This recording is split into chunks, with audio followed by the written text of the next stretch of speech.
আসসালামু আলাইকুম। আমি জাহিদ হাসান, সহকারী শিক্ষক, সরকারি প্রাথমিক বিদ্যালয়। আজকে আমি রিডিং পড়ার চতুর্থ আমার পার্ট 19-এর চতুর্থ বিষয়, রিডিংয়ের চতুর্থ বিষয় উপস্থাপন করতে চলেছি। এই ভিডিওটি মনোযোগ সহকারে দেখবেন এবং আমার সাথে থাকবেন। তার আগেই বলে নিই, 2 মাস বয়স থেকেই যদি আপনার সন্তানকে আপনি মেধাবী বানাতে চান, ডাক্তার ইঞ্জিনিয়ার বানাতে চান, বিজ্ঞানী বানাতে চান, অবশ্যই 2 মাস বয়স থেকে আপনার জন্য আপনার কিছু করণীয় রয়েছে। সেই কাজগুলো কী কী আমার চ্যানেলটি দেখুন এবং আপনি তাহলে বুঝতে পারবেন আপনার সন্তানকে 2 মাস বয়স থেকে কীভাবে পরিচর্যা করবেন। যাক, এই কথা না বাড়িয়ে মূল ভিডিওতে আসি। আপনারা হয়তো জেনে থাকবেন যে একটা সন্তানের জন্য সব ভীতিকর অবস্থা হলো তার মুখস্থ বিদ্যা। তো মুখস্থ বিদ্যা দিয়ে কখনো একটা শিক্ষার্থী বা ছাত্র বা একটা সন্তান তার কাঙ্ক্ষিত লক্ষ্যে পৌঁছাতে পারে না।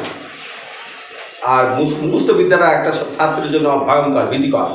তাই আমরা মুখস্থ বিদ্যা পরিহার করার জন্য আমি কিছু পদ্ধতি আজকে আপনাদেরকে শেখাবো, যে পদ্ধতির মাধ্যমে সে নিজেই বাক্য গঠন করতে পারবে এবং প্রশ্নের উত্তর লিখতে পারবে। তার মুখস্থ করা লাগবে না, মূল বিষয় পড়লেই সে প্রশ্নের উত্তর দিতে পারবে।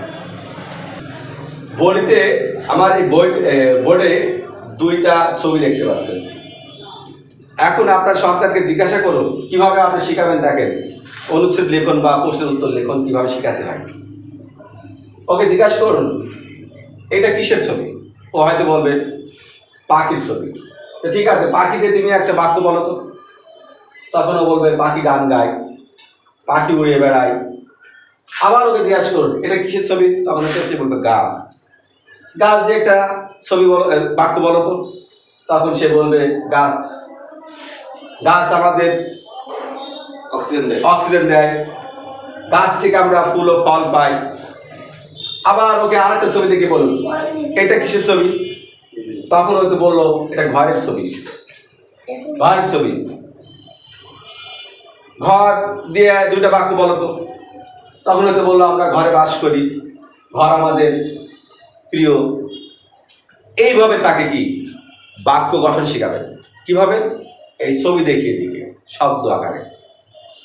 যখন সে শব্দ দিয়ে বাক্য গঠন করতে পারবে 1টা 2টা 3টা 4টা 5টা, তখন আপনার যে কোনো প্রশ্নের উত্তর লেখার জন্য একবার রিডিং পড়েই সে বুঝতে পারবে যে কি বিষয় বলতেছে এবং সেই মোতাবেক সে বাক্য লিখবে 3টা 4টা 2টা করে। এইভাবে অভ্যস্ত করতে করতে এক সময় আসবে ওর কোনো মুখস্থ বিদ্যা লাগবে না।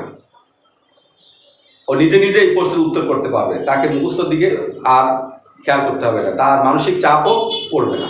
এবার একটা বাস্তব বস্তু দেখান। বলেন আমার হাতেটা কি। বললো হয়তো কলা। ওকে বলুন কলা দিয়ে বাক্য বলতে 2টা। হয়তো বললো কলা আমার প্রিয় ফল, আমি কলা খেতে ভালোবাসি, কলার রং হলুদ।